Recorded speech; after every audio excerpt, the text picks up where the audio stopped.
Hi friends, I'm Kyla and welcome back to the Infinite Library. Today we are going to be doing one of my most exciting videos I do, and it's becoming kind of an annual thing for me now, and that is predicting what I think is going to be in the Goodreads Choice Awards.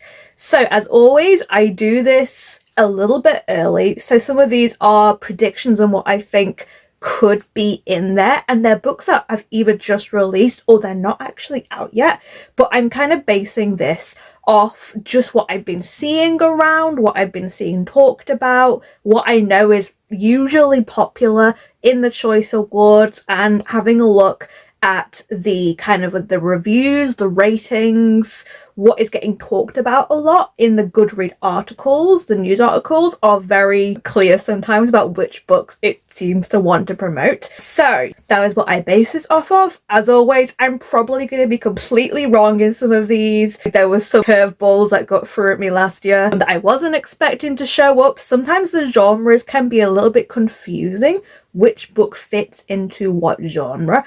Generally, it is whatever is the first genre that you see tagged under a book in Goodreads, but there are a couple that are very much like all over the place. Stephen King's Holly, for example, which won the horror category, I think it was last year, or it may have been the year previous. I think it was the year previous, actually.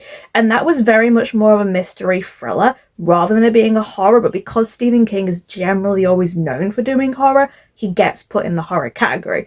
And then there's a couple of like crossovers where, for example, some fiction books maybe sit a little bit better in the romance category and vice versa. So it's just me kind of guessing which category I think they're more likely going to be in. As well as that, of course, because I am filming this prior to the cutoff date for the books themselves, it's highly possible that some of these books' rating could change. For books that have come out earlier in the year, like January, February, March, I'm not anticipating there being a great deal of change in terms of how many people have read it. It'll probably just get higher, to be honest, and the current rating. But for newer releases, books that have maybe not come out yet, could obviously completely change in the couple of months beforehand. All of the ratings and the review figures that I'm giving today in this video are correct as of the date of me filming this, which is the 5th of September.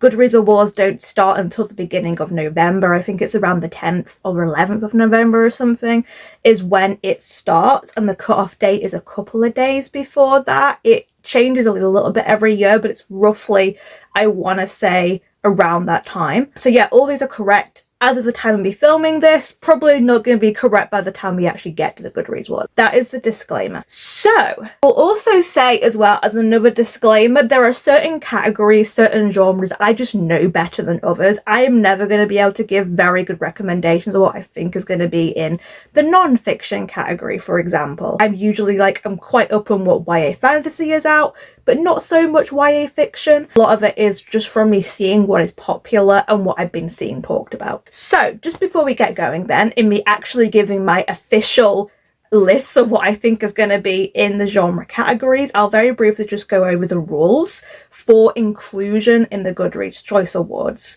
as to what books are able to make it in, essentially. So 2025 is actually going to be the 17th annual Goodreads Choice Awards. I can't actually believe it's been going on for that long. I do actually want to do some more videos in the future where I'm looking at some of those really old ones because it's really interesting looking back at it. But for the rules, the dates are going to be a little bit off, but the rules as of last year was that there are 20 books in each of the 15 categories. Members can vote for one book in each category. There is an opening round which takes place around November the 12th to the 24th, and it goes into a final round which takes place around November the 26th to December the 1st, which narrows it down into the top 10 books, and people get to vote again, essentially. So eligibility, some of this might change, but essentially what the rules say is that the book has to be published in the United States in English, including works in translation, between the dates of presumably about the same, but around November the 16th of 2024 and November the 12th, 2024. So like right before they open, essentially. So all of these books have to be released in that time. A book can be previously published in another country in another language for that time, but if it has been released in the United States in English, then it counts. There is now this like audiobook category, which I'm not even going to mention because I don't know what it is, and it's all basically based off Audible. And the other rules is that opening round official nominees must have an average rating of 3.5 or higher. A book may be nominated in no more than one genre category, but can also be nominated in the debut and audiobook categories. Only one book in a series may be nominated per category. So for example, I believe Fourth Wing and Iron Flame came out in the same year, but because they were in the same series, Fourth Wing was the one that went through. An author may receive multiple nominations of a single category. You will be seeing this in the mystery thriller because it's happened before, and I think it's going to happen again with one specific author who you probably already know who I'm going to talk about. And if they have more than one eligible series or more than one eligible standalone book. So those are the rules. Not really too difficult. Without further ado, let me go into this. I'm going to be going category by category in about the order that they generally tend to show them in Goodreads. As I said, some of these I have more than others, and I'm going to stand over here so that you guys can actually see the books that I'm talking about on that side. A lot of these books I haven't read myself. I'm really not up on new releases this year, to be honest, because I've been focusing on clearing my physical TBR. But I'm still fairly aware of what's been making the rounds. I'll also tell you what I think is kind of like my predicted winner for the category. So we're starting with the fiction category. This is basically any sort of contemporary fiction book. It can have various subgenres. We've had stuff like magical realism in there before. We've had romance in there before, but primarily they have to be in the fiction category, which I tend to find is usually either literary books or it is kind of like dramas tends to be in this category. So the first book I'm going to talk about is actually the book that I think has a pretty good chance of winning and taking the whole category, which when you'll see the stats, you'll know why. And that is My Friends by Fredrik Backman. This is his latest book. I believe he's a Swedish author, so this is a translated book, but his previous books have always been really popular, and there's been a lot of hype for this book. It is currently sitting at 4.46, which is really high, and has 151k ratings, which is a lot. It is easily the most of anything else in this category. Something else has to get crazy popular in this time for My Friends to not win at this point. So that is my predicted winner for it. Then we get into the other ones that I have. Some of these, again, I might just be thinking they're going to be in here and they're not. So next, I think, is Stag Dance by Tori Peters. It's a short story collection. Current rating is at a 3.92, only has about 6k ratings at the moment, but the author was really famous for writing this book called Detransition Baby, which I think did really well in the Goodreads Awards back when they wrote it. So I've not really heard many people talking about this one, but I think it might just make it in, possibly based off the strength of that previous book. One that I think is going to do pretty well is Ocean Vuong's new book, The Emperor of Gladness. This is currently sitting at 4 with about 30k ratings. Again, popular author there. He's a poet. I think I have not seen much hype for this one, but I do think it's going to do well and appear in this category. Then we have one that has a lot more ratings, which is Wild Dark Shore by Charlotte McConaughey. This is one of those that could potentially actually be pushed into the mystery thriller category, but I think it might make it into the fiction. Currently sitting at 4.16 is 150k ratings, which now I look at it, actually could give My Friends a run for its money, but I do think My Friend is going to clip it. It's got the slightly higher rating, but it is the closest, I think, in terms of amount of people who read it. But then we have We All Live Here by Jojo Moyes. Apologize if I absolutely mutilate anybody's author's names in here. I'm sorry, I'm trying my best. This is currently sitting at a 3.9, 74k ratings, a fairly popular author, I think. Then we have Dream Count by Chimamanda Ngozi Adichie. This is an African author. Rating is 3.84 at current and about 29k. In terms of ratings. Then we have The Free Lives of Kate K by Kate Fagan, 3.75, 65k in terms of reviews. It's about a famous author. It's been likened to like the husband of Evelyn Hugo, which I feel like is always when they're trying to, you know, big a book up a lot. Then we have The River is Waiting by Wally Lamb. This is a 4.4 at the moment. 45k ratings, and it's an Oprah's book club pick, which I think basically means it's definitely going to be in there. Then we have Disappoint Me by Nicola Dinan. That a 4.02, only 3k ratings, but I think it could still make it in. Then we have Run for the Hills by Kevin Wilson. This one is about a road trip. It's sat at a 3.85 at the moment, 14k ratings. Then Home of the American Circus by Alison Larkin. Side note, so many of these books are going to be set in America, about Americans, generally white Americans. This is an issue I have with the Goodreads wars, unfortunately. It's very skewed toward American authors, books being set in America, and there's not really a lot of diversity, which is annoying. As you know, I love having books that are more diverse in terms of race, ethnicity, mental health, LGBT, that kind of thing. But it is what it is. Unfortunately, I've seen very little change in the Goodreads wars over the year, and it's only really recently that we're starting to see queer books showing up in the romance category and the romantasy category, which is a newer category, but even so, it's generally always straight white people. Anyway, sorry, tangent over. Next we have Culpability by Bruce Holsinger. This is sat at 4.15. 12k ratings. Then we have The Girls Who Grew Big. This one's a bit of a curveball because it's not really sat at a lot of ratings. It's only at 6k, but it does have a 4.07, and the author is a former Oprah Book Club author. And looking at what this book is about, I feel like it has a good chance of being well regarded in the Goodreads awards. I've also seen it in quite a few Goodreads articles, which is why I'm including it in here. For anyone that doesn't know, this is about teenage pregnancy. Then we have The Correspondent by Virginia Evans, sat at about a 4.6 at the moment, 23k ratings. It's about letter writing, essentially. One of perhaps the more interesting sounding ones in this list. If you know me, you know I did not have a good time reading from the fiction category before. It's generally not my kind of thing, is like the literary fiction. I'm not a big fan of like family dramas and stuff. And then the final book I'm having for this list, probably the one I'm the most interested in actually, is The Road to Tender Hearts by Annie Hartnett. This is a 4.39 at the moment, 14k. And the thing that makes it interesting to me is it's a road trip book with a cat who can predict death. So that kind of makes it a little bit interesting for me. So yeah, obviously the eagle-eyed among you will know this is only 15 books. There are 20 books in the category. I just can't think of any others that could be in here. So that is ones I think are going to be in there though.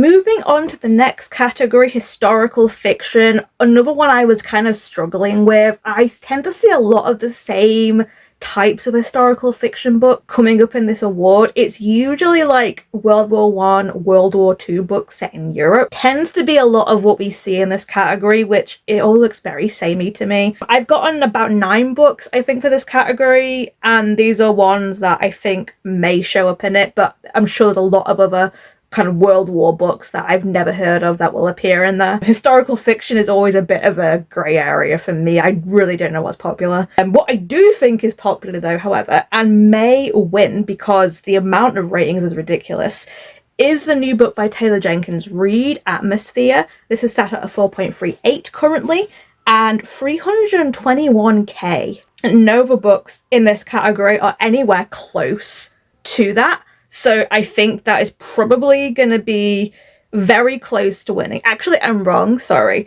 The next book is the only other book that I feel could potentially give it a run for its money, and that is Broken Country by Claire Leslie Hall, currently sat at a 4.35, 253k, and it's a Reese's Book Club book. So the fact it's in this really popular book club might give it that edge, but Taylor Jenkins Reid is a really popular author, so I don't know. It's going to be one of those two, I think. Then other books, we have The Bright Years by Sarah Damoff. This is at a 4.25, 31k ratings. Bit of a wild card, the next one is. This could technically be in the fantasy category, but it's listed as historical higher So I think it could be an historical, but it's The Listeners by Maggie Stiefvater. This is a fairly popular author. She wrote the Raven Boys cycle. I feel like it's one of those things that could be a crossover between people who like YA fantasy, would be willing to give this book a chance because they really like the author. It's currently sat at a 3.78, only 7k ratings, but I think it came out fairly recently, so I'm not really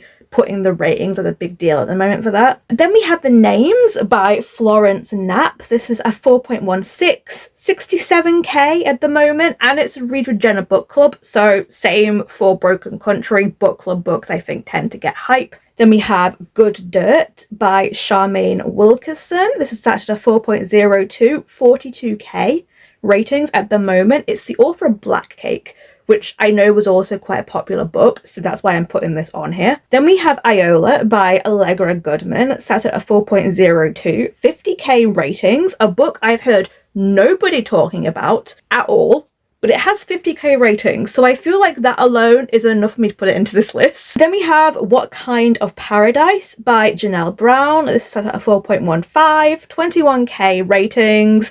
It's set in 1990s America. And then the final book I have for this category is The Stolen Life of Colette Marceau, currently set at a 4.35, 20k ratings.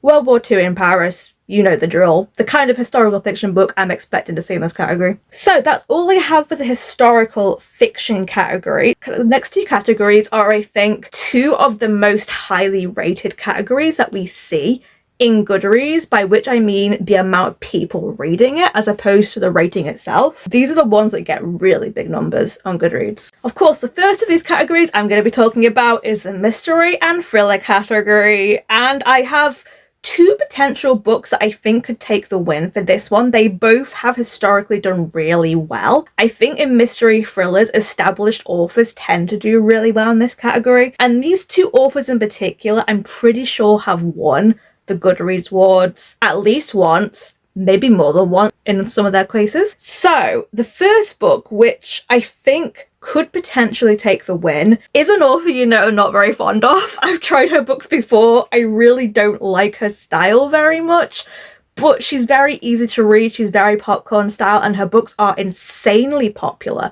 She also has like 3 in this list. She writes books so quickly. But the one I'm putting as the potential winner for the mystery thriller category is The Tenant by Frida McFadden. It's currently sat not the highest rating it could be, but I think it's been out long enough and it's got the highest number of ratings that if it's gonna be one of hers to win, it's this one.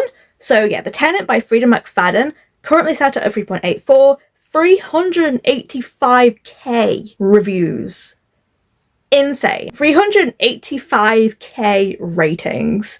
That is actually insane. But yeah, she's really popular, so there we go. No one else is even coming close to her, I don't think. So yeah, she's probably gonna win. The only other book that I think has a reasonably good chance is Richard Osman's new book, The Impossible Fortune. This is in the Thursday Murder Club series, which has always done really well in Goodreads. It's not actually out yet. It comes out at the end of September, but it's really popular and a lot of people are anticipating this. So I feel like even though it's coming out pretty close to the review time, it has a good shot of making it. Currently sat at a 4.47, but obviously not a lot of reviews and ratings at this current time. But it's one of the only things I think could topple Frida McFadden, to be honest. So on to the other books for this category. I have quite a few. This is the only one that I have almost 20 for. A lot of established authors I've put into this. So starting off, we have Don't Let Him In by Lisa Jewell.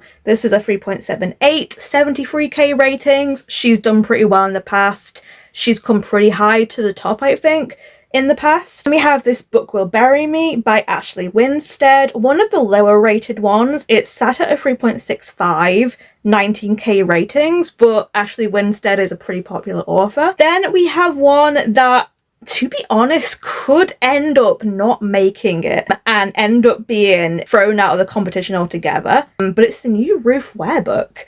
That is The Woman in Suite 11. This one's a difficult one because this is a sequel to one of, I think, the most well-known of Ruth Ware books, which is The Woman in Cabin 10. But it's currently set at 3.6, which is close to that cutoff point. Has 22k ratings, but I don't think it came out that long ago. So that is very much one that I could go either way with. One that I think has potential to do really well, actually. It's not been out that long, but it's Holly Jackson's first adult novel, and that is Not Quite Dead Yet. Currently sat at a 4.18. 37k ratings. I think it's going to do pretty well on this. Then we have another Frida McFadden book, The Crash. This one has got 461k ratings, which is higher than The Tenant, but I don't think the overall rating is as good. It's a 3.7, whereas The Tenant is at a 3.84 at the moment. So I feel like The Tenant could beat over The Crash. Just to mention as well, because it's also on this list, there is yet another book by Frida McFadden, which isn't out yet, but it's coming out in early October, which would make it eligible, and that is The Intruder. It's currently sat at a 4.38. It could make it into the list because it's going to be a standalone book, I think. So we'll see. She may have 3 books in this list. It wouldn't surprise me. On to other authors though. We have Beautiful Ugly by Alice Feeney. This is a 3.61, 210k ratings, which is pretty good. I've seen a lot of people talking about this one, and it's got a lot of ratings, but that 3.61 average rating is not the best. So I don't know how well it's going to do. It might not even make it into the top 10. Then we have Too Old for This by Samantha Downing, currently sat at a 3.99, only 6k ratings at the moment, but it just came out, and it is an established mystery thriller author, so I think it has potential to get a lot more. One I've been seeing a lot about actually is Famous Last Words by Gillian McAllister. This is currently sat at a 3.74, 87k. Then we have Heartwood by Amity Gage. Not what I actually thought was a mystery thriller book when I first saw it, but apparently it is.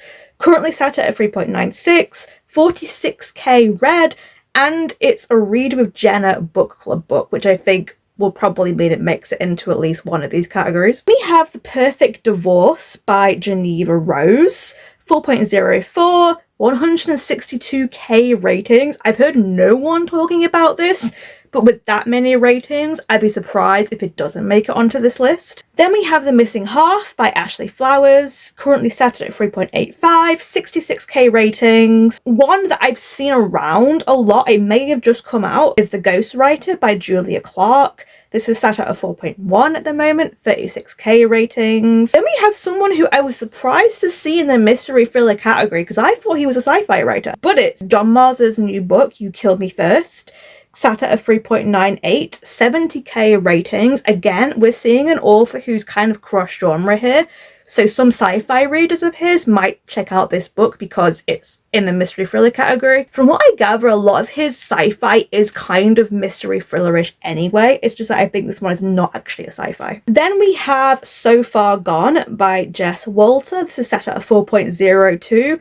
9k or so ratings, not the best but not the worst. It could also be put in the fiction category. This is what I'm not entirely sure about. Then we have She Didn't See It Coming by Shari LaPena, sat at a 4.01, 23k ratings. And the final book we have on here, which is one that I completely forgot this came out this year, but it's the new Karen Slaughter book, We Are All Guilty Here, currently sat at a 4.4, 17k ratings. Those are all the ones for the mystery thriller category. Frida McFadden is probably going to take it again, but I am kind of hopeful for Richard Osman to come in and swoop it, which would be very funny if that happens. I almost forgot to mention as well, there is one book that I thought for sure was going to be in this category because it's the new Riley Sager book, With a Vengeance. It's currently sat at a 3.4. It's not doing well. So at the moment it is ineligible, which is kind of amazing because I feel like Riley Sager has always been one of the ones that has been like up there. I can't remember if he won with the last one left. I think the other year. Not popular, that book. Right, moving on to the category where I have the most amount of books. I do have over 20 for this one. I'm just not really sure how to narrow this one down. The crazy thing is that romance is really not my genre. I don't read it. I know a lot of people that read it. I watch a lot of booktubers who read romance, so I kind of have an idea of what is popular. So even though it's really not my genre, I've got a lot to say about it, I guess. So there are 2 books, I think, at current, which could win the romance category. Both of them have won before, which is why I think it's going to be one of those two. So I'll just start with those. Obviously, we have Emily Henry's new book, Great Big Beautiful Lie, currently sat at a 3.99, 484k. That's a lot. It hasn't even been out that long, I don't think, either, like a couple of months at this point, but it's Emily Henry. She's won, I think, for the last couple of years. The only other person who I think could give her a run for her money is Abby Jimenez with her book Say You'll Remember Me. This has got a slightly higher rating at 4.03, 354k, so less people have read it. I don't know what the trade-up is going to be. I think Emily Henry's probably going to take it because I feel like she often does. I've actually read like one Emily Henry book, I think, at this point, and I wasn't very keen on it, but from what I gather, it was like the book I probably wasn't going to like out of her books. So I think it's going to be between those two. On to all the other books, though, that I think are going to make it in here. We have, of course, Lila Sage, Wild and Wrangled. This is like cowboy romance books. This is book 4 in the series. Established series I found are doing pretty well in romance. To start at a 3.96 at the moment, 87k. Then we have The Favourites by Lane Fargo. This is one that I thought could have actually been in the fiction category, but I believe it is categorized more as romance and fiction. Although I think it would fit better in the fiction category. I actually tried to read this one recently because it's one of the few books that are romancy that I was interested in because it's to do with ice skating and I love ice skating. I didn't like it though, I DNF'd it. But it's currently sat at a 4.05 and it has a pretty respectable 146k. It was getting a lot of hype at the start of this year when it first came out, and now I feel like people have forgotten about it. I don't know. I think it's still high enough for it to make it in, but I don't know if people can remember it anymore, to be honest. Then we have Ali Hazelwood, of course. She has, I think, 2 books in the romance category I put and 1 in the romantasy category. This is the one that I'm a little bit unsure of. It's Deep End, which is sat at a 3.89. It's had a fairly mixed reaction from what I gather. A lot of people have not been too crazy on this book, but it still had 354k ratings.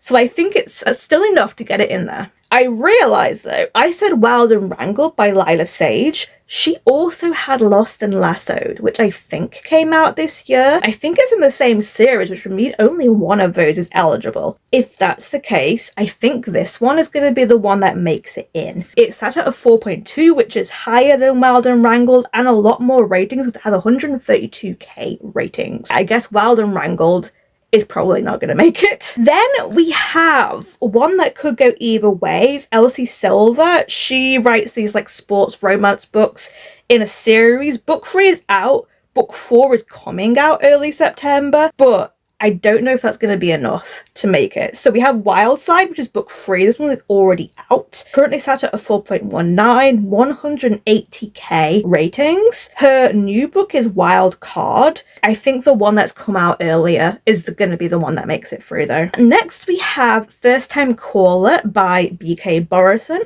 This is sat at a 3.99, 169k ratings. One I feel like I've not heard very many people reviewing, but I feel like I've seen a lot of people reading or adding to their TBRs. So that is primarily the reason why it's on here. I also just kept seeing it constantly on Goodreads. I feel like they're pushing this one, so it's going to make it in. Then we have the other Ali Hazelwood book, Problematic Summer Romance. This is book 2 in a series. The first book was Not in Love, which I don't think did too well when it came out last year.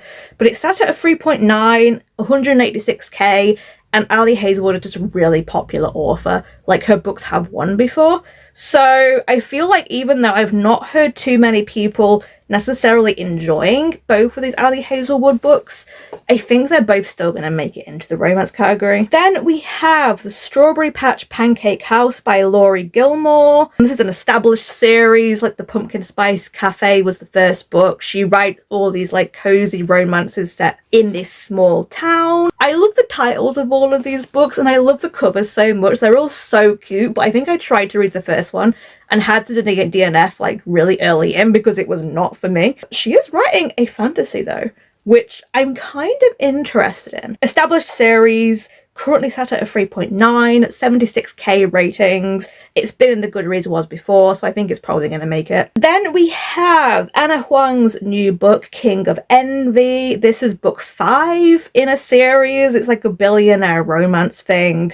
Currently sat at a 4.07, 106k ratings. Then we have one that I'm a little unsure if it's going to make it in, because I've heard no one talking about it. The author's really popular for another series, so I feel like it could make it in. And that is The Conditions of Will by Jessa Hastings. This is the author of the Magnolia Park series, which has been really popular in the last couple of years or so. So I feel like it could possibly make it in based off that. It's currently sat at a 4.35, 57k ratings. Then we have one that honestly I've heard no one talking about it. I didn't even know it existed except when I was looking around on Goodreads, and this just kept showing up, and it's got a lot of ratings, so I feel like it might be in here. And that is One Golden Summer by Carly Fortune, 4.34 and 290k ratings, so there's no way that isn't going to be in there. You're going to see a lot of sports romances coming up. This is still like a really crazy popular subgenre at the moment, a lot of them being hockey. We have Rewind It Back by Liz Tomford. This is book 5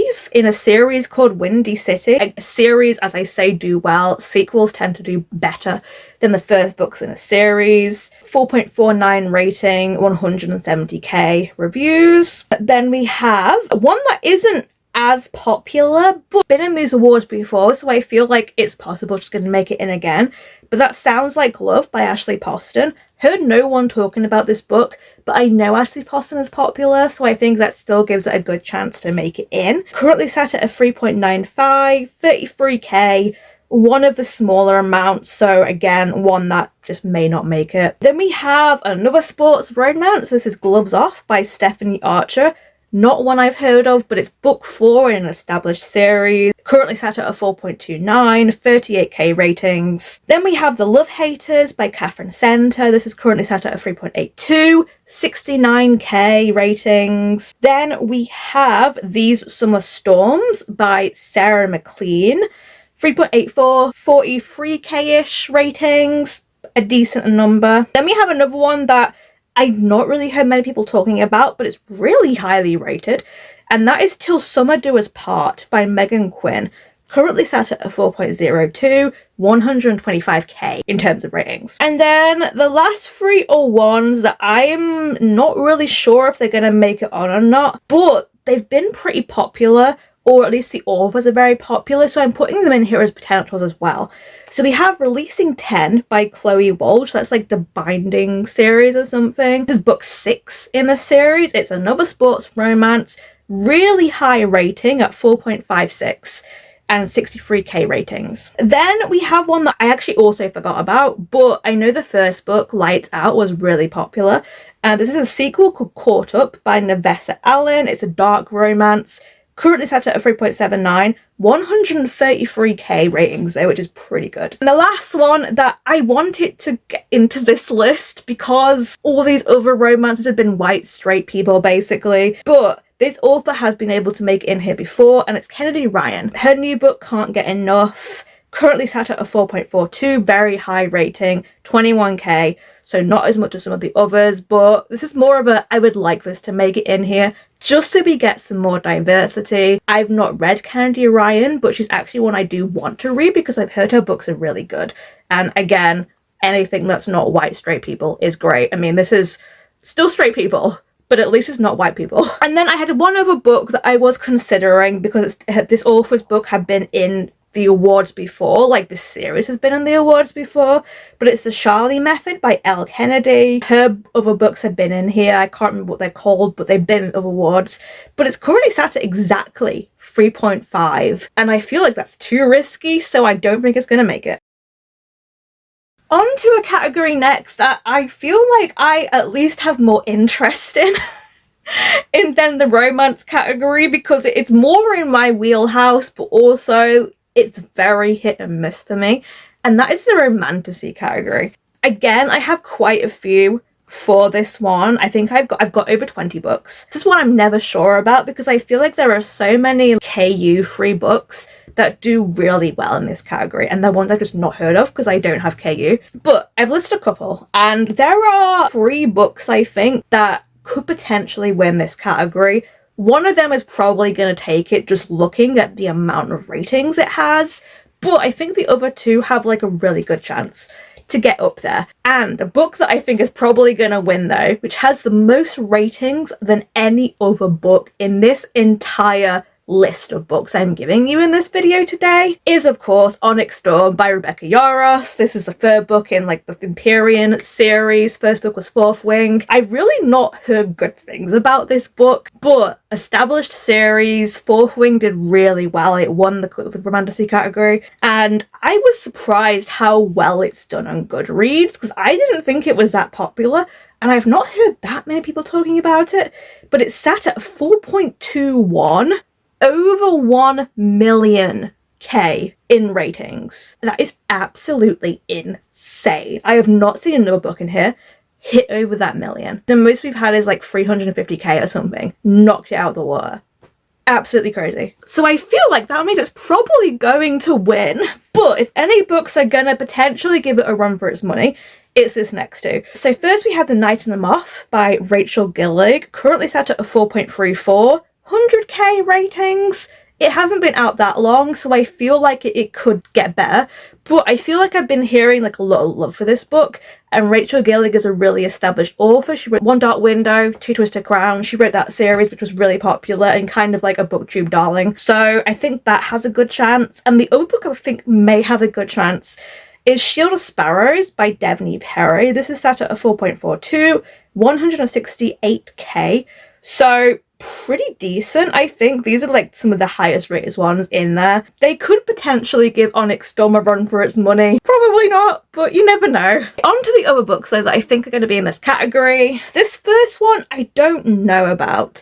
It came out back in January or so, I think, but the author's really popular, and that's Immortal by Sue Lynn Tan. This is her, I don't know if it's her debut adult fantasy. I think it is, because she wrote the Daughter of the Moon Goddess series, which I think was YA, and this is her adult book. Currently set at a 3.84, 12K ratings, so not as many ratings as I was kind of expecting it to be, but because she's an established author who, like, her previous books have been popular, I think she might make it in. Then we have Throne of Secrets by Kerry Maniscalco, again, established author, one who's quite popular. The second book in a series. First book did pretty well, I think, when it came out. It's currently set at a 3.9, 29K rating, so decent. Then we have A Monsoon Rising by Thea Guanzon. This is a sequel to The Hurricane Wars, which did pretty well, I think, when it came out in the Goodreads Wars last time. Currently set at a 4.11, 14K ratings. Then we have one that I would like to see in here, but it's come out quite recently.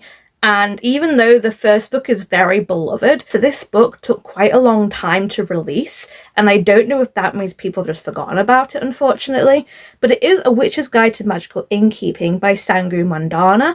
This is currently set at a 4.12, 20K. I really enjoyed the author's first book, but this one got delayed by like a year and a half, 2 years or something, so I just don't know if the love is there for it because it took so long to come out, unfortunately. Next we have one that's been getting a lot of hype, similar to like the Quicksilver hype I think we got. This is Silver Elite by Danny Francis, currently set at a 4.09, 90K rating, so pretty good. That's pretty close to the Night and the Moth standard. Then we have another sequel, which is A Curse Carved in Bone by Danielle L. Jensen. This was the sequel to A Fate Inked in Blood, I think it was, which is like the Viking romantasy. Currently set at a 3.95, 41K rating, so pretty decent. The next book is one that hasn't got very many ratings, but it's only just come out, and I know this is a really popular established author, and I've seen a lot of hype for this book, so I think it could still make it in here. And that is Arcana Academy by Elise Cover. This is like the magic school thing. I think I tried to read it and it wasn't for me. But it's currently set at a 4.06, only 8K ratings, but as I said, it's not been out long. It's had loads of special editions. Elise Cover has often been in these Romantasy awards before, or in the romance fantasy category, whatever.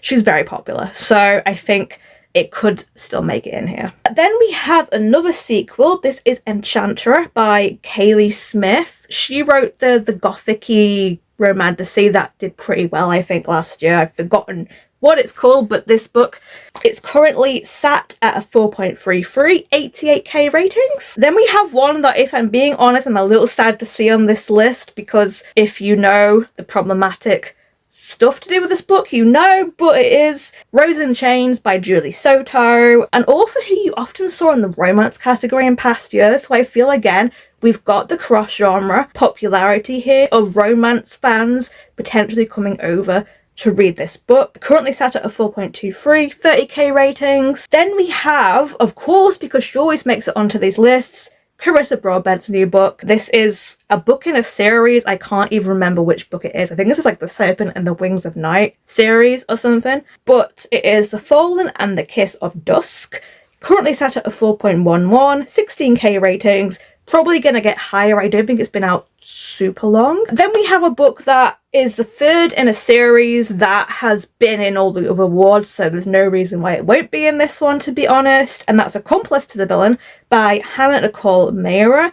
Currently sat at a 4.2, 31k ratings. Then we have another author who has absolutely dominated in this category before, and she often has multiple books, but this year she's only had one book come out, so that's all I've had to put down, and that is Primal of Blood and Bone by Jennifer L. Armentrout.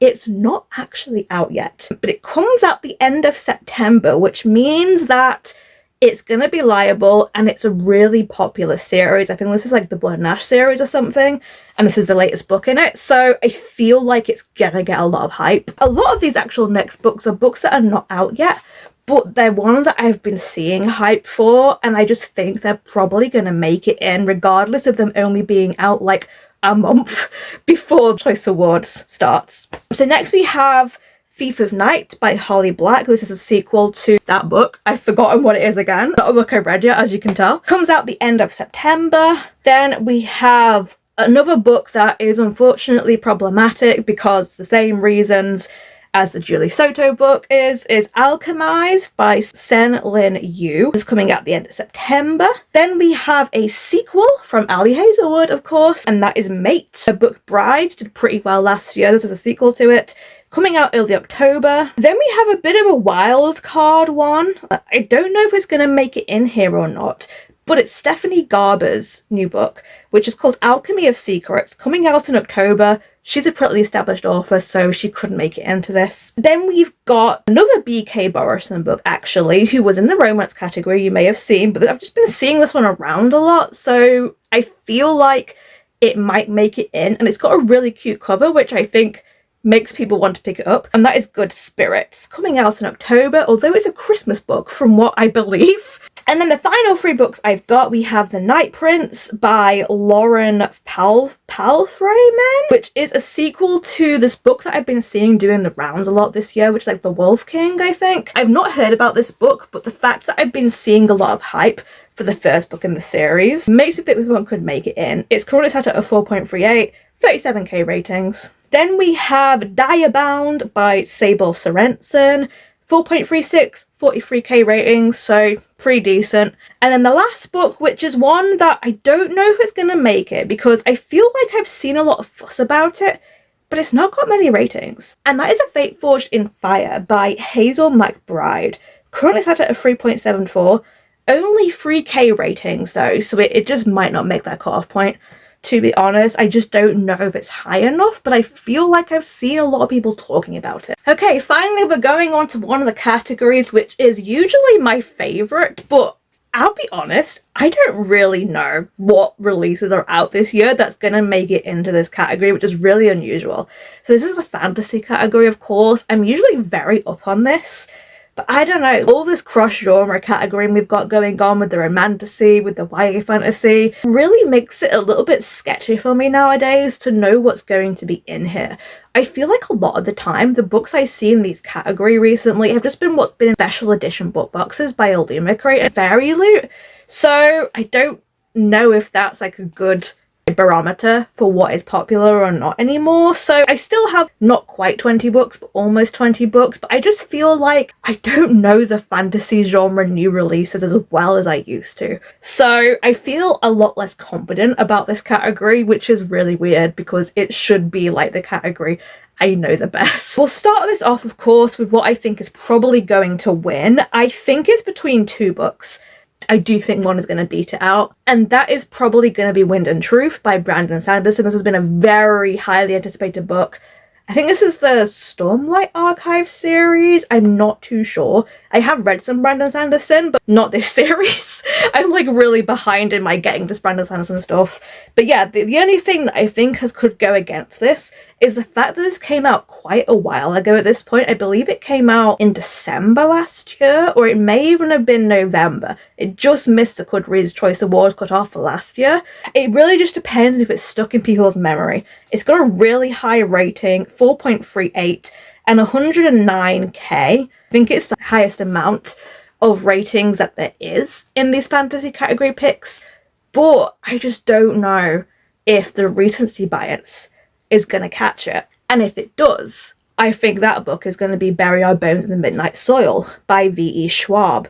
Currently sat at a 4.05, 74k ratings. She's usually done pretty well in the Choice Awards before. I don't know if she's actually won before. I don't think she may have won with Addie LaRue. I'm not entirely sure.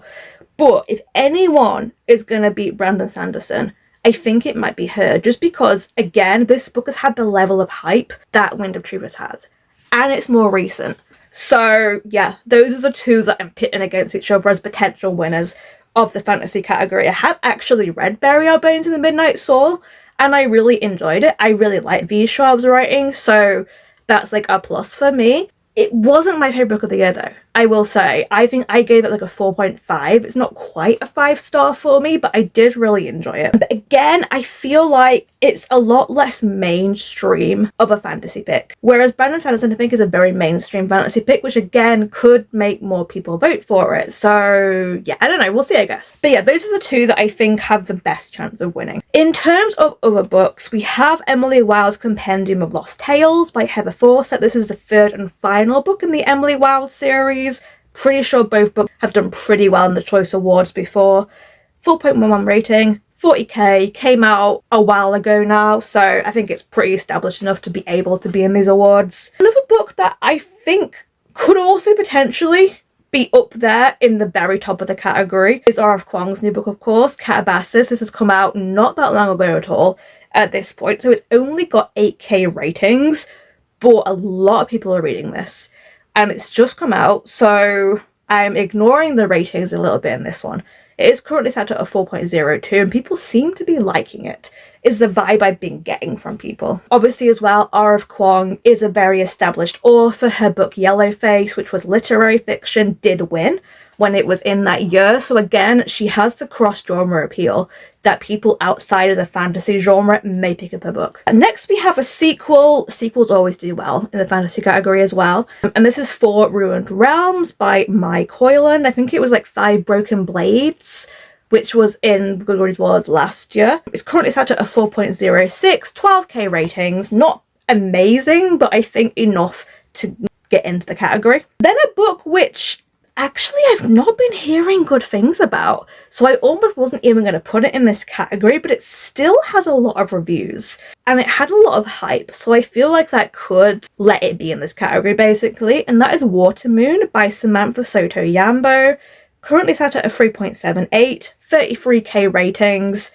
Pretty decent. So even though I feel like it's not been super popular, I don't know if it'll make that top 10 to be honest, but I think it's probably still going to be in the top 20. Then we have another sequel by a very established author, that is The Ragpicker King by Cassandra Clare. Not really heard many people talking about it, but I know a lot of people did really enjoy Swordcatcher. I didn't. I really hated that book, so I've obviously not picked up The Ragpicker King to carry on that series, but it's sat at 4.4, which is really high, 14k ratings, and I think it's been out for a couple of months at this point. So I don't think that 4.4 is going to drop too much. Cassandra Clare fans really go hard for Cassandra Clare, I should know, because I used to be one of her fans. I I still am, kind of. I just do not like this series, unfortunately. But next, we have another author who's often been in the Goodreads Awards. Never won, I don't think. People are very mixed on her books, I think. But I personally really enjoy her books. And this one is Fable for the End of the World by Ava Reed. Currently sat at a 3.71, 9k rating, so not a massive amount. But I feel like it's enough to still make it in here just because she's so established as often being in the Fantasy Choice Awards. She does have another book that also just came out, which is her sequel to A Study in Drowning, Theory of Dreaming. It's called, but I don't know if many people are picking it up. And it's more recent, so I feel like if one of her books is going to make it on here, it'll be Fable for the End of the World, because that came out like back in March or something. Next, another kind of controversial book is The Devils by Joe Abercrombie. I say controversial just because this is a very established author, Joe Abercrombie, and I feel like not many people have been enjoying The Devils. I personally really want to read The Devils. I think it sounds super interesting and like up my alley, but I know a lot of fantasy readers have not been keen on this book. But yeah, it's still currently sat at a 4.28 though, 30k ratings, had a lot of special editions, so I think it's probably going to make it in here. It's also one that could potentially have gone into the horror category, I think, but much like the Empire of the Vampire series, I think it's been put as fantasy over horror. Next, we have another sequel, and that is A Drop of Corruption by Robert Jackson Bennett. This is a sequel to The Tainted Cup, which has been getting a lot of love. It's like a murder mystery kind of thing, which is very fun. Very good world building, I will say as well. Currently sat at a 4.5, 22k ratings. Next, we have another book in a series. It's not been out very long, I don't think, so it's only got about 6k ratings, but it's a popular series, and that is The Dark Mirror by Samantha Shannon. The Bone Season series, I think, that she's rewriting. It's currently sat at a 4.56, which is really high, and I think the series being as popular as it is will make it go into this, even though it hasn't had many ratings yet. One that I don't know if it's going to make it on, because it really doesn't have many ratings at this point, although it has only been out for like a month, and that's Human Rights by Juno Dawes, and this is the third and final book in the Her Majesty's Royal Coven series. The first book I think was definitely in the awards. I don't remember if the second book was though, you know, The Shadow Cabinet. It's currently like doing pretty well at a 4.25, but only 2k of ratings, so I don't know if it's gonna make it. I would love to see it be in here because more queer fantasy, please. And I did personally really enjoy this series, even if there were elements of the third book that I wasn't super crazy on, but would love to see it in here, but I don't know if it's going to make it, unfortunately. Then we have another author who's quite popular, but this is a novella. This is The River Has Roots by Amal Omotar. You may know the author as one half of the people that wrote this book, which got a lot of popularity. And I think this book has been doing pretty well. I've heard a lot of people like being excited for this book, so I think it has a good chance of making it in. It's currently sat at a 4.01, 21k ratings. I really enjoyed it, I will say. I got an ARC with this book and I thought it was really good, so I would like to see it in these awards. Next we have T. Kingfisher, one of her new books, because she is very popular, so I don't see why it wouldn't make it on here, to be honest. I've put Hemlock and Silver down for this one. So she has, I think, a couple of books coming out this year, but the most recent one, which I think is going to be the one that likes the cut-off dates, I think all the others are going to be too close to the deadline, is Hemlock and Silver. This is her Snow White retelling. Not heard super many people talking about this, to be honest, but I think T. Kingfisher generally does pretty well in these awards. Only 4k, it's only just come out in terms of ratings, but sat at a 4.25, so pretty decent. Last three books now then, we have another Samantha Shannon book, and that is her next book coming out, which is in like the Priory of the Orange Tree series. This is Among the Burning Flowers. It doesn't come out until mid-September though, which could make a dent in those ratings, but I think her other books have done pretty well in this series, so I think she could also be in this category for this book as well as for the Bone Seasons book. Next is one that may not make it just because I don't know if it's going to hit that cut-off date, but it's a really popular series, and that is the next book in the Empire of the Vampire series by J. Kristoff. This is Empire of the Dawn. I believe it comes out early November, so it might just miss that cut-off date. I'm not entirely sure, but it's very popular, so I think if it does hit that cut-off point, I think it's going to be in here. And the final book is The Raven Scholar by Atonia Hodgson. 4.48, 11k or so ratings. It's not been out that long though, and I feel like it's been getting a lot of fuss at the moment. So one that I think could be in here. And then another book that I'm only mentioning just to say I don't think it's going to be in this award, and that's because I think it's just missing the cutoff point, because I believe it's set for a November the 11th release, and that is the sequel to The Will of the Many by James Islington, The Strength of the Few. A lot of people are really excited for this book, but I think it's just going to miss that cutoff point, so I don't think we're going to see it in these awards, unfortunately. So the next category is one I'm really not too sure of, unfortunately. So I have a couple of books, but I really don't have a lot of books for this category, and that is the sci-fi category. I really want to get into sci-fi, but I just do not know a lot of the books that are out there in the sci-fi area, unfortunately. So I've got some that I think could make it, but there's probably a whole load of others that you're like yelling at me that should be in this list. Feel free to put them down below if you can think of any. Same for any of these other genres, by the way. If there are like other books that you're like, clearly this one should be in here, let me know, because I'm just curious what else there is. And like, as I say, I'm not like all-knowing with all these genres. So I think because of that as well, I actually don't really have a solid idea of what book could be the winner for this one. There's like one book I think here that has potentially the most amount of ratings, but I just don't know what's going to make it. So of the books I do have though, we're going to start off with When the Moon Hits Your Eye by John Scalzi, established sci-fi author. He was in the Goodreads Awards not that long ago, I think, for Starter Villain. So I think he's got a good chance to make it in. 3.81 rating, 12k. You'll also see in this one, it's not one of the more popular genres on Goodreads. The ratings are maybe slightly lower, but there's not as many of them as like in the other categories. Next one that I don't know if it's going to make it in, but because I know so few sci-fi, I'm just going to mention it anyway.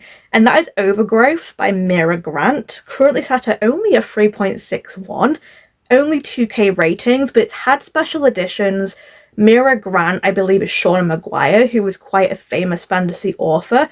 And this one could also go into the horror category over the sci-fi. I'm not really sure with this one, but I'm just putting it in as a potential. Then we have one that is more of a literary book, and that is Death of the Author by Nidia Okorafor, another one that's had special editions. I think it got a lot of hype before it came out, and then I've not really heard much about it since. But it does have a pretty high rating of 4.03, 12k ratings. Next, another established sci-fi author, we've got Dissolution by Nicholas Binge. Currently sat at a 4.04, only 2k ratings, but it might not have been out for that long. Next is again one I'm not really sure if it's going to make it or not, because the rating isn't great, but it does have a lot of them. And that is The Dream Hotel by Lila Lalami. I can't say her name, sorry. Lila Lalami. Currently sat at a 3.62, so not great, but it does have 22k ratings, which I think is the most of the books I have here in the sci-fi category. Next, we have a book that also could be in the fiction category rather than the sci-fi. I'm not too sure with this one, but it's The Poppy Fields by Nikki Ehrlich. Currently sat at a 3.68. 16k ratings. I've just been seeing it around a lot on Goodreads, so that is really the only reason why I've put it in here, because I've heard no one talk about it. And the final book I'm literally just putting in because established author who's often in these awards, the new Adrian Tchaikovsky Shroud. Heard nothing about this book, to be honest. And I was at an event in the summer with Adrian Tchaikovsky, with Chimera, and I did not hear about this book. It must have just been newly released, I guess. Sat at a 4.22, only 4k ratings. I'm assuming because it's a new release, but really popular author. So probably gonna have those ratings increased more and more closer we get to November. Okay, on to the genre that I feel perhaps the most confident in.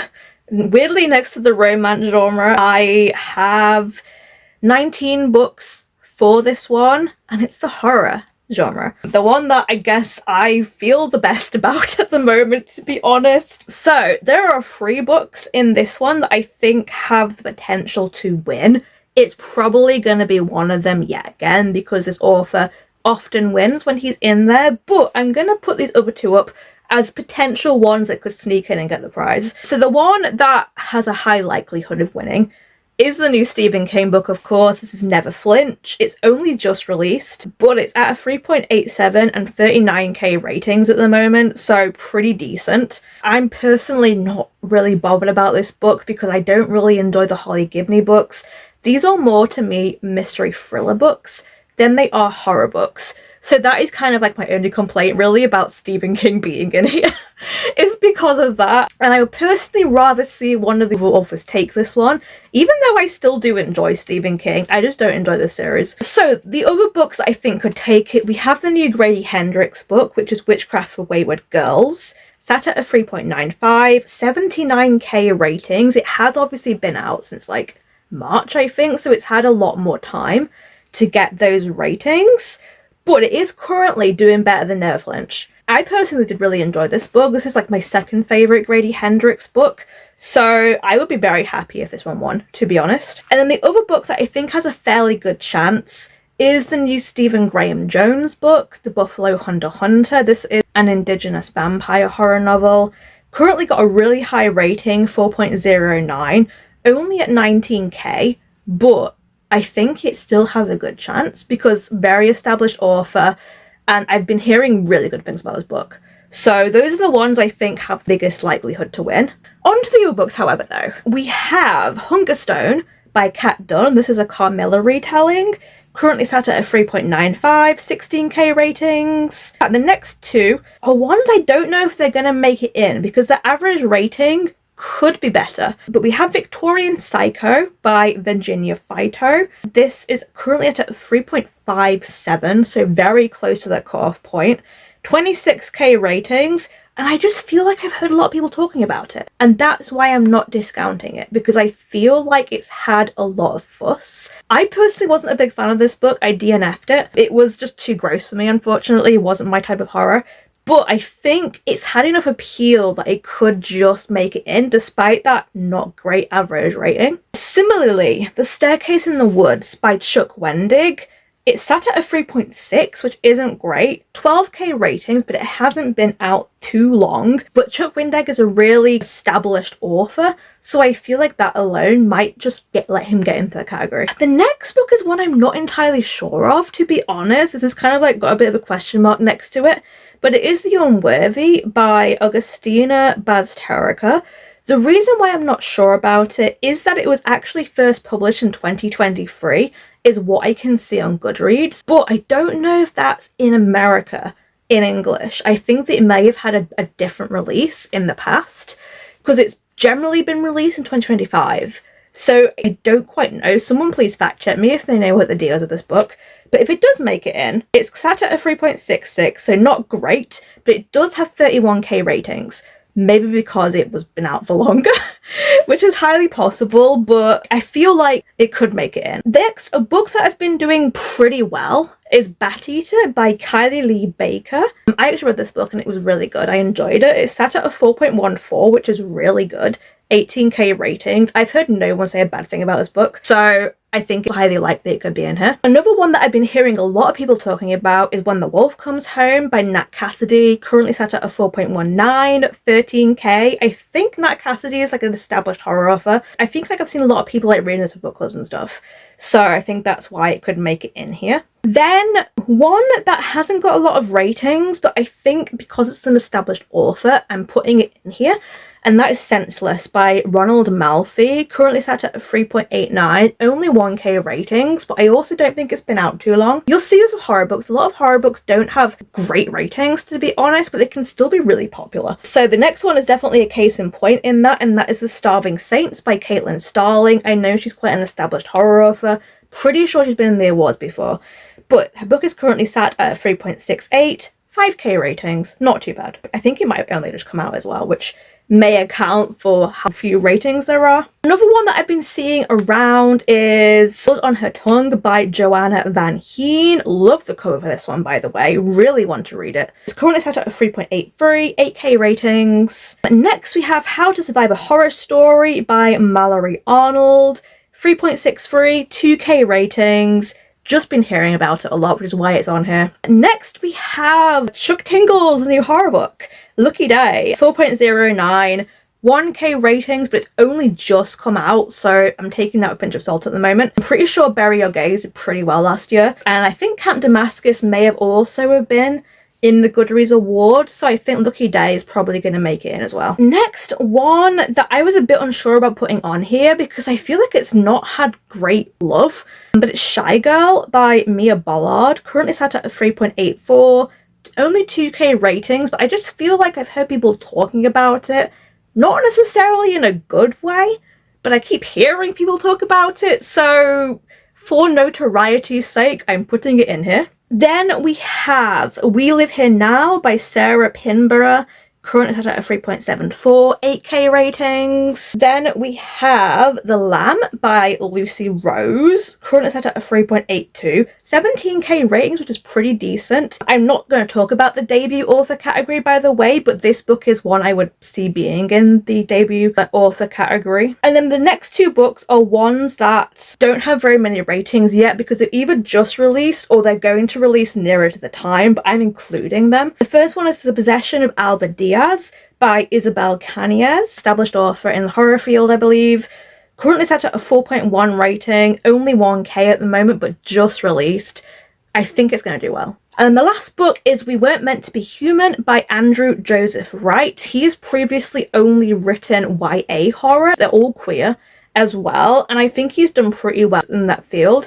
And this is his first adult horror book, and I know it's getting at least one special edition, so I feel like even though it's coming out early September, it's gonna do well. And I think it has pretty good potential to make it into the horror category. So those are all the ones that I think are gonna be in the horror category. The only one that I really thought was also gonna be in here, but unfortunately, when I went to take a look at it, that rating has dropped. And it was one that so many people were excited for at the start of the year. But it's Wake Up and Open Your Eyes by Clay McLeod Chapman. I thought this was a shoo-in to be in the horror category. So imagine my surprise when I went and had a look at it the other day. And the rating is currently a 3.33. And then I think back and I'm like, I heard a lot of people putting this on their TBR and then no one talked about it. Yeah, I don't know. People did not like that book, I guess. Okay, on to the last couple of categories now. Be very pleased to hear. Now we're going on to YA fantasy, which I feel fairly confident about with this one. I think we all know, though, which book is going to take this. Because this was the year that The Sunrise and the Reaping came out. By Suzanne Collins, the highly anticipated new Hunger Games book about Haymitch. And looking at the ratings, nothing else comes even close. So even though there are other books in here that I would normally be like, they could be front runners too, I don't think anything is going to beat Sunrise and the Reaping, to be honest. It's currently sat, bearing in mind this came out a few months ago now, 4.53. That's so high. And 835k ratings. Insane. Absolutely insane. If this was in the fantasy category, this would likely win as well, to be honest, with those ratings. I'm pretty sure that is going to take the YA fantasy category. In terms of other books, however, one of the books that I did think could have possibly won until I saw how high Sunrise and the Reaping was is the sequel to The Crimson Moth. This is The Rebel Witch by Kristen Ciccarelli. Currently set at a 4.2, 179k ratings. So pretty high, but it's not beating 835k. Next, we have highly anticipated sequel to Iron Widow, Heavenly Tyrant by Ziran J. Zhao. Came out at the very end of last year, so recency bias may screw it over. It's currently sat at a 3.81, 12k ratings. You may have seen that I recently read this book and I was very disappointed by it. Unfortunately, I gave it 2 stars. But I still love Iron Widow, and I still think this book had enough hype that the sequel's going to make it in here. Next, we have A Language of Dragons by S.F. Williamson. This is currently set at a 3.84, 13k ratings. This did get a lot of buzz at the start of the year, and I feel like I heard really good things about it from people who read it. This is also one of the more just traditional fantasies in the YA fantasy genre. There is unfortunately kind of a theme that you see in the YA fantasy. It's YA fantasy sci-fi, by the way. I forget that they put those two together, but I feel like you'd never really seen much sci-fi in this category. Unfortunately, you will see that a lot of things in YA fantasy is kind of just YA romantasy. There's not a whole lot of diverse fantasy, which is a little bit of a shame, but I believe A Language of Dragons is one of those. Next, we have Our Infinite Fates by Laura Stephen, established author, 3.69 rating, so not the highest, but it does have 47k ratings, and this was getting a lot of buzz, so I feel like it could still make it in here. One of the few books that actually has a pretty good amount of ratings, though, is Fearless by Laura Roberts. This is an established series. This is a Powerless series, I believe, which I think is Hunger Games-y from what I've heard. Kind of ironic, really. Currently sat at a 4.1, 271k. So this is the second highest on these list of books, but it's not 835k. Next, more of a straightforward fantasy though, is Oathbound by Tracy Dion. This is an established series. I think it's like a King Arthur retelling from what I can tell.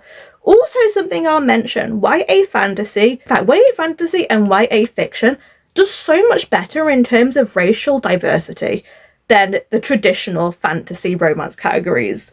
Interesting that, isn't it? 20k ratings, 4.28 for Oathbound.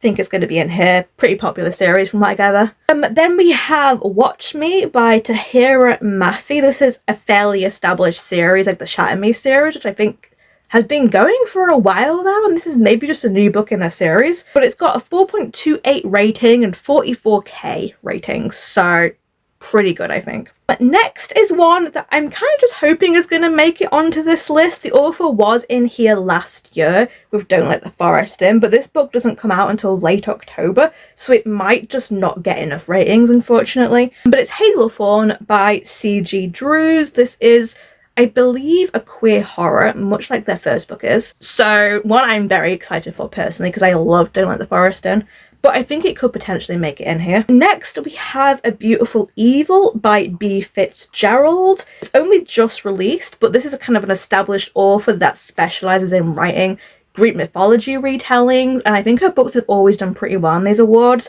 so I'm including it in here anyway. It's currently sat at a 4.14. I think this wants to do Pandora's Box, but I don't remember. Then we have The Rose Bargain by Sasha Payton Smith. I still really want to read this book. It's kind of described as like fantasy The Bachelor, and I love The Bachelor show, as trashy as it is. So I really want to read this for that. And I like saw the author at Yauk last year, and she just seems really nice and genuine. So I do kind of want to read this one. It's sat at a 3.93, 30k ratings, but one I've not heard a massive amount of people talking about, I feel like. One that I'm tentatively putting in here, because I kept seeing it around on Goodreads, but I just don't know if it's going to be that popular. I think it's a debut author as well, but it's Hair of Storms by Lauren Hamilton Murray. Currently sat at a 4.08, which is pretty good, but only 3k ratings. So I don't know. I'm not sure really with that one. Then we have The Nightblood Prince by Molly X. Chang. She wrote a book last year, which I believe was in the Goodreads Awards. Currently sat at a 3.81, only 2k ratings, but it's only just come out. And then the final book is one that may not quite make it in time because it comes out the end of September, but it is a very popular author in a popular series. And that book is Holly by Adeline Grace. This is the Belladonna series. Currently sat at a 4.39, even though it's not out yet. I actually thought this was a novella, but when I checked, it's a full-length novel because it's supposed to be like a book in between books, and it's a Christmas book as well. But because it's a full-length book, I feel like that could make it popular enough to make it in here. Right, on to the YA fiction category. I'm going to go over this really quickly because I am kind of clueless about this category, not going to lie. I feel like I usually know a lot of the thriller authors that are in this one, but there's not many of them have actually been writing thrillers for this category. One of them, in fact, Holly Jackson, is now in the adult category. So I've only got 4 books for this one, and I am just kind of clueless about what's been coming out in terms of YA fiction. I do think the YA fiction category is really interesting because it feels like everything we get in there in the past years has either been contemporary romance, thriller mystery, or some kind of coming of age story. But the romance and the mystery seems to be the main 2 I see in that category. So of the ones I do have I Am Not Jessica Chen by Anna Liang. She is a very popular author in this category. She usually writes contemporary romance, but this is actually a mystery thriller. Sat at a 4.05, 13k, which I think is the highest of the books I have here. So I guess I would pick it to win, but I just don't know what else there is, to be honest, because I feel like I've mostly seen mystery thrillers win this category in the past. This one doesn't feel as much of a typical mystery thriller as the other ones I've seen, so not too sure. Have actually read this book though and really enjoyed it, so I would actually try more Anna Liang in the future. The next book is one that is by a really popular author though, and that is Glorious Rivals by Jennifer Lynn Barnes. Currently set at a 4.19, which is pretty good. Only 8k ratings though, so I don't know if that's because it's just come out or what, I'm not really sure. But she's traditionally always done really well in this category. Then we have a book that hasn't got many ratings yet because I think it's either only just come out or it's not quite out yet. But I have been seeing so much publicity for this book around Waterstones that I just think it might be in here because I've been seeing it around a lot. And that is The Goldens by Lauren Wilson. I believe this is also a mystery thriller. And then the final book is one that might just miss the cutoff point as well, to be honest. But if it does make it, it's probably going to be in here. And that is We Fell Apart by E. Lockhart, original author of We Were Liars, which, if you've seen, has gotten like a TV series recently on Amazon Prime. And she's got a new book coming out in the series after many years. So I feel like just because of franchise popularity, if it makes the cutoff point, it's probably going to be in here. So almost at the end now, the last categories are the ones that I really know the least about, to be honest. I've only got a couple for each one. I'm actually just going to merge the non-fiction, history, biography categories together because I find them so confusing a lot of the time to split them up. It feels like half of the time what is in historical could be a memoir and vice versa. Same for non-fiction. So I've got a couple of books that I've just seen from looking around, but I'll be honest, really don't know much about these ones. The first book, however, probably has a good chance of winning the non-fiction category. And again, part of this is because established author, cross-genre spread. And that is Everything is Tuberculosis by John Green. He also wrote a book called The Anthropocene Reviewed, I believe, which is non-fiction. Obviously, he wrote a lot of YA fiction back in the day, but now he writes a lot of non-fiction. And this is currently sat at a really good 4.41, 108k, which is pretty good. So it's definitely going to be in one of these categories. Could win, we'll see. Next we have One Day Everyone Will Have Always Been Against This by Omar El Akkad. This could be in the history category, I'm not entirely sure. It's kind of political history. Currently set at a 4.65 though, really high rating, 17k. Then the book with the highest amount of ratings that I found and kept seeing everywhere was, I think it's a self-help book called The Let Them Theory by Mel Robbins. Currently set at a 4.09 and 175k ratings, which is a lot. And the last two books I've got for this category, we have one called Abundance by Ezra Klein and Derek Thompson. This is kind of about global change and stuff. Currently set at a 4.03 and 23k ratings. And then finally we have Original Sin by Jake Tapper and Alex Thompson. This could be in the biography, I want to say. It's about Biden, basically. 3.74, 15k ratings. I think because it's about American president and it's quite recent, it might do well. And then lastly, in the memoir category, I only have 5 for this one. Again, I'm just not up on stuff that is out or is coming out. Like we saw last year, I think it was the third Gilmore Girl that won the memoir last year, and that had come out only just before the awards. So there's probably other stuff coming out that I'm just not aware of. But ones that I think are probably going to make it in, we have The House of My Mother by Shari Frank. This is set at a 4.36, which is really good, and 135k, so I think it's the highest in this list of memoirs I have. Then we have a book called Careless People by Sarah Wynne Williams, set at a 4.19, 63k ratings, and it's about Facebook. Then we have The Tell by Amy Griffin. This one looks like more of a literary memoir, but I've not really looked into it, to be honest.